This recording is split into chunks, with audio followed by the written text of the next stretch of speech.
चार लड़के माता पिता रहा करते थे। एक दिन पिताजी सोए हुए थे अपने खाट पे।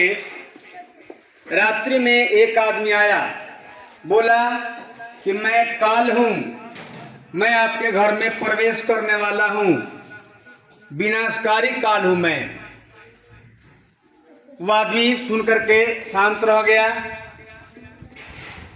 कल हो करके वो किसी से नहीं बताया, लेकिन जब खाना बनना शुरू हुआ, चार पतोहें थी घर में। सब्जी जो बना उसमें पहली पतोह, बड़ी वाली पतोह नमक डाल करके काम करने चली गई। दूसरी वाली आई, उसने देखा कि शायद नमक से नहीं डाला गया है, तो उसने भी डाल दिया, चली गई किसी काम से। तीसरी आई, वो भी समझी कि इसमें नमक नहीं डाला गया है, तो उसने भी डाल दिया। चौथी आई, ऐसा समझ करके उसने भी डाल दिया। कोई किसी से नहीं कहा। सब्जी बना तो उस घर में सबसे पहले बड़े बुजुर्ग यानी पिताजी को खाना दिया जाता था। पिताजी के पास गया, जब खाना को चखे तो बड़ी ज्यादा नमक लगा, लेकिन उन्होंने मन मसोड़ कर खा लिया कि कोई बात नहीं है, किसी से गलती हो जाती है, नमक ज्यादा डल गया हो तो मैं क्यों पास करूं, क्यों हल्ला करूं, शोर मचाऊं, ठीक बात नहीं है, चुपचाप खा लिए।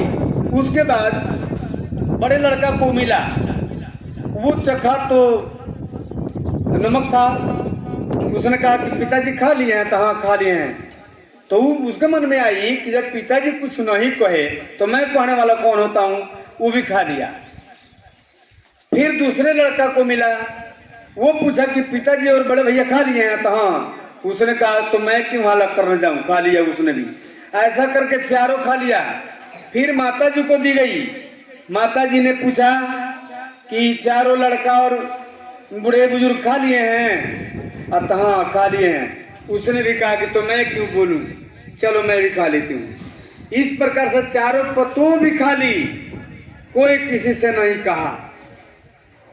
कल होकर के रात्रि में फिर काल आया उस बूढ़े बुजुर्ग के पास, कहा कि आप धन्य हैं, मैं आपके घर में प्रवेश करने वाला था, लेकिन आपके घर में इतना संगठन है, जिस संगठन को देख करके भला इस घर में कहां से शैतान आ सकता है जी।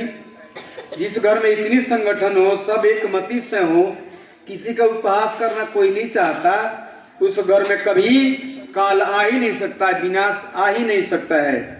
तो ये इस कहानी से हमें शिक्षा मिलती है कि संगठन में बल होता है।